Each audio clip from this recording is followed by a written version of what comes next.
Hello viewers. Hello viewers. Welcome to Minute Mystery. Welcome to Minute Mystery. India Pakistan மாதிரி இப்போ உச்சகட்ட நிலையை நோக்கி போயிட்டு இருக்கு அப்படின்னு சொல்லலாம். ஏன்னா நேத்து நைட்டு மட்டும் பாகிஸ்தான் இந்தியாவோட எக்கச்சக்கமான இடங்கள்ல ட்ரோன் தாக்குதல் நடத்த ட்ரை பண்ணாங்க. ஆனா அந்த எல்லா தாக்குதல்களையுமே இந்தியன் ஆர்மி அசால்ட்டா முறியடிச்சு அதை புஷாக்கி விட்டாங்க. என் குறிப்பிட்டு சொல்லணும் அப்படின்னா பாகிஸ்தானோட F-16 ஃபைட்டர் ஜெட்டையே பார்த்தீங்கன்னா இந்தியன் ஆர்மி அசால்ட்டா போட்டு தள்ளிட்டு போயிட்டே இருந்தாங்க. சோ இப்போ இந்தியா பாகிஸ்தான் பார்டர் பாத்தீங்கன்னா இப்போதைக்கு உச்சகட்ட டென்ஷன்ல தான் இருந்துட்டு இருக்கு. சோ நேத்துல இருந்து இப்போ வரைக்கும் இந்தியா பாகிஸ்தான் பார்டர்ல என்னென்னலாம் நடந்துட்டு இருக்கு அப்படின்றது தான் இந்த வீடியோல பார்க்க போறோம். நேற்று இரவு அதாவது மே 8 வியாழக்கிழமை இரவு பொழுதுல பார்த்தீங்கன்னா இந்தியாவோட வடமேற்கு பார்டர்ல இருக்கிற எக்கச்சக்கமான பிளேஸ்ல பாகிஸ்தான் ஆர்மி ட்ரோன் அட்டாக் பண்ண ட்ரை பண்ணாங்க. ஆனா அந்த எல்லா ட்ரோன் அட்டாக்குமே இந்தியன் ஆர்மி அசால்ட்டா முறியடிச்சிட்டாங்க. குறிப்பிட்டு சொல்லணும் அப்படின்னா கிட்டத்தட்ட 50 ட்ரோன்ஸ் இந்தியன் ஆர்மி அசால்ட்டா இன்டர்செப்ட் பண்ணி வானத்திலே அழிச்சு தூக்கிட்டாங்க அப்படின்னு சொல்றாங்க. அது மட்டும் கிடையாது, கிட்டத்தட்ட பாகிஸ்தான் போட்ட 8 மிசைல்ஸ் வானத்திலேயே வச்சு இந்தியன் ஆர்மி அசால்ட்டா இன்டர்செப்ட் பண்ணி தகர்த்தெறிஞ்சிட்டாங்க.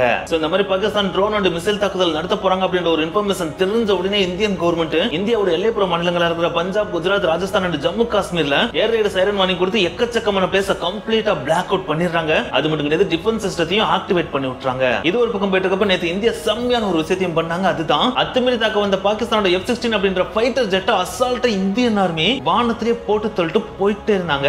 இந்த ஒரு இன்சிடென்ட் பார்த்தா அமெரிக்காவுக்கு உச்சக்கட்ட கோபத்தை கிரியேட் பண்ணுது. அது இந்தியா மேல கிடையாது, பாகிஸ்தான் மேல உச்சக்கட்ட கோபத்தை கிரியேட் பண்ணுது. ஏன்னா இந்த F-16 அப்படின்ற ஃபைட்டர் ஜெட்டை பாகிஸ்தான் அமெரிக்கால இருந்து வாங்கவே செஞ்சிருக்காங்க. அப்படி வாங்குறப்ப ஒரு உடன்படிக்கையில அவங்க கையெழுத்தும் போட்டிருக்காங்க. அதுதான் இந்த ஒரு ஃபைட்டர் ஜெட்டை நாங்க டிஃபென்ஸுக்காக மட்டும் தான் பயன்படுத்துவோம், அஃபென்ஸுக்காக பயன்படுத்த மாட்டோம் அப்படின்னு சொல்லிட்டு கையெழுத்து போட்டிருந்திருக்காங்க. ஆனா அந்த ஒரு உடன்படிக்கையை மீறி தான் பார்த்தீங்கன்னா நேத்து பாகிஸ்தான் இதை டிஃபென்ஸுக்கு யூஸ் பண்ணாம அஃபென்ஸுக்கு அதாவது தாக்குதலுக்காக இந்த ஃபைட்டர் ஜெட்டை யூஸ் பண்ணியிருந்திருக்காங்க. அப்படி யூஸ் பண்றப்பதான் இந்தியன் ஆர்மி யோசிக்காம அந்த ஃபைட்டர் ஜெட்டை போட்டு தள்ளிட்டு போயிட்டே இருந்தாங்க. சோ அமெரிக்கா போட்ட இந்த ஒரு அக்ரிமெண்ட் மீறி பாகிஸ்தான் இதை அஃபென்ஸுக்கு யூஸ் பண்ணதுனாலேயே அமெரிக்கா பாகிஸ்தான் மேல செம்ம காண்டா இருக்காங்க அப்படின்னே சொல்லப்படுது. சோ இப்படி பாகிஸ்தான் ட்ரோன் தாக்குதல் நடத்த ட்ரை பண்ணனாலே இந்தியாவோட எல்லைப்புற மாநிலங்களில் இருக்க எக்கச்சக்க ஏர்போர்ட் நேற்று ஈவினிங்கே க்ளோஸ் பண்ணப்பட்டுருச்சு. இன்னும் குறிப்பிட்டு சொல்லணும் கிட்டத்தட்ட 24க்கு மேற்பட்ட ஏர்போர்ட்ஸ் பார்த்தீங்கன்னா க்ளோஸ் பண்ணப்பட்டுருச்சு. அது மட்டும் கிடையாது, எல்லைப்புறத்தில் இருக்க பல மாநிலங்களில் இருக்க ஸ்கூலும் க்ளோஸ் பண்ணப்பட்டுச்சு, காலேஜஸும் க்ளோஸ் பண்ணப்பட்டுச்சு, யூனிவர்சிட்டிஸும் க்ளோஸ் பண்ணப்பட்டுச்சு. இதுக்கெல்லாம் மேல எக்கச்சக்கமான ஏரியாஸை பிளாக் அவுட் பண்ணி மக்களை பாதுகாக்கவும் செஞ்சாங்க.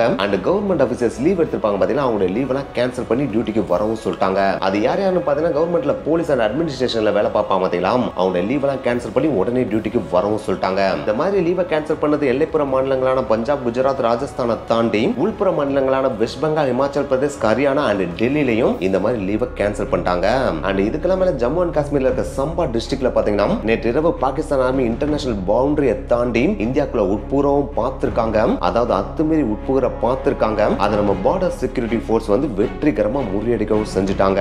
இந்த மாதிரி ஒரு பக்கம் இந்தியாவோட பார்டர்ல இருக்கிற எக்கச்சக்கமான ஏர்போர்ட்ஸ் க்ளோஸ் பண்ணது, ஸ்கூல் அண்ட் காலேஜஸ்க்கு லீவ் விட்டது அண்ட் யூனிவர்சிட்டிஸ்க்கு லீவ் விட்டது அப்படின்னு சொல்லிட்டு இந்த மாதிரி இந்தியன் கவர்மெண்ட் எக்கச்சக்கமான நடவடிக்கை எடுத்துட்டு இருந்த இந்த ஒரு டைம்ல இந்தியாவோட பார்டர்ல இருக்கிற குறிப்பிட்ட சில பிளேசஸ் இன்னும் கொஞ்சம் எக்ஸாக்ட்டா சொல்லணும் அப்படின்னா ராஜஸ்தானோட சில பகுதிகள் எல்லாம் பாத்தீங்கன்னா இந்தியன் ரயில்வே சர்வீசஸே தற்காலிகமாக நிறுத்தி வைக்கப்பட்டிருக்கிறதா தகவல் வெளியே வந்திருக்கு. அது ராஜஸ்தான்ல இருக்கிற சில பிளேசஸ்ல மட்டும் கிடையாது, இந்தியாவோட உட்புற பகுதிகளான டெல்லி மற்றும் அதை தாண்டி சில முக்கியமான பிளேசஸ்லாம் இருக்கும் பாத்தீங்கன்னா அந்த பிளேசஸ்ல மட்டும் இந்தியன் ரயில்வேஸோட சில சர்வீசஸ் தற்காலிகமாக நிறுத்தி வைக்கப்பட்டிருக்கிறதா தகவல் வந்திருக்கு. இந்த ஒரு நடவடிக்கை நேற்று மாலை பாகிஸ்தான் ட்ரோன் அட்டாக் பண்ண ட்ரை பண்ணாங்க பாத்தீங்களா, அதுக்கப்புறம் தான் நடைமுறைக்கு கொண்டு வரப்பட்டதாகவும் சொல்லப்படுது. இந்த மாதிரி எக்கச்சக்கமான முன்னெச்சரிக்கை நடவடிக்கைகள் இந்தியா பக்கம் நடந்துட்டு இருக்கப்ப இன்னொரு பக்கம் பாகிஸ்தானுக்கு அந்த பக்கமா இருக்கிற பாலோச் லிபரேஷன் ஆர்மி இருக்காங்க பாத்தீங்கன்னா அவங்களும் பாகிஸ்தானுக்கு எக்கச்சக்கமான குடைச்சலை கொடுத்து அவங்க சைடுல இருந்து எக்கச்சக்கமான அட்டாக் பண்ணிட்டு இருக்கதாகவும் சொல்லப்படுது. குறிப்பிட்டு சொல்லணும்னா நேத்து மட்டும் பாலோச் லிபரேஷன் ஆர்மி பாகிஸ்தானுக்கு எதிராக 2 இடங்கள்ல மிகப்பெரிய தாக்குதல் நடத்தி அதுல 14 பாகிஸ்தான் ஆர்மி வீரர்களை உயிரிழக்க வைத்ததா சொல்லப்படுது. சோ இந்த ஒரு மிகப்பெரிய தாக்குதல்னாலே அந்த இடங்கள்ல இருந்த பாகிஸ்தான் ஆர்மி பின்வாங்கினதாகவும் சொல்லப்படுது. அப்படி பின்வாங்கினதுனாலேயே பாகிஸ்தான் தான் கண்ட்ரோல்ல வச்சிருந்த எக்கச்சக்கமான சிட்டிஸை லூஸ் பண்ணதாகவும் சொல்லப்படுது. அதாவது சிட்டி ஏரியாஸை லூஸ் பண்ணதா சொல்லப்படுது. அப்படி பாகிஸ்தான் லூஸ் பண்ண சிட்டி ஏரியாஸை இப்போதைக்கு பாலோச்சிஸ்தான் கைப்பற்றினதாகவும் சொல்லப்படுது. சோ இந்த மாதிரி பாலோச்சிஸ்தான் இன்னொரு பக்கம் இருந்து பாகிஸ்தானுக்கு ஒரு மிகப்பெரிய தலைவலியை கொடுத்துட்டு இருக்காங்க அப்படின்னு சொல்லலாம். இப்படி நேற்று பதற்றமான பல இன்சிடென்ட் நடந்துட்டு இருக்கப்ப பாகிஸ்தானுக்குள்ள ஒரு காமெடியான இன்சிடென்ட் நடந்துச்சு. அதுதான் இன்டர்நேஷனல் மீடியாவான CNN பாத்தீங்கன்னா பாகிஸ்தான் டிஃபென்ஸ் மினிஸ்டர் ஒரு இன்டர்வியூ எடுத்தாங்க.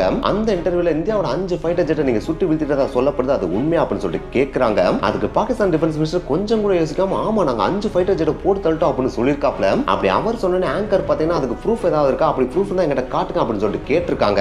அப்படி கேட்டோன்னே டிஃபென்ஸ் மினிஸ்டர்னாலும் காமெடியா நானே சோசியல் மீடியால தான் பார்த்தேன், அது இந்தியாவோட சோசியல் மீடியால தான் பார்த்தேன் அப்படின்னு சொல்லியிருக்காப்ல. இப்படி இவர் சொன்னதான் பாத்தீங்கன்னா இது மிகப்பெரிய மெம் மெட்டீரியலாவே மாறிச்சு. ஏன்னா இந்த ஒரு ஸ்டேட்மெண்ட் யாராவது ஒரு நார்மலாக சொல்லியிருந்தா இதை பெருசா யாரும் எடுத்திருக்க மாட்டாங்க. ஆனா ஒரு நாட்டோட டிஃபென்ஸ் மினிஸ்டர் அதாவது பாதுகாப்புத்துறை அமைச்சரே அப்படி சொன்னா அந்த நாட்டுல இருக்க மக்களுக்கு எப்படி இருக்கும், செம்மையான கோபத்தை கிரியேட் பண்ணும் இல்லையா.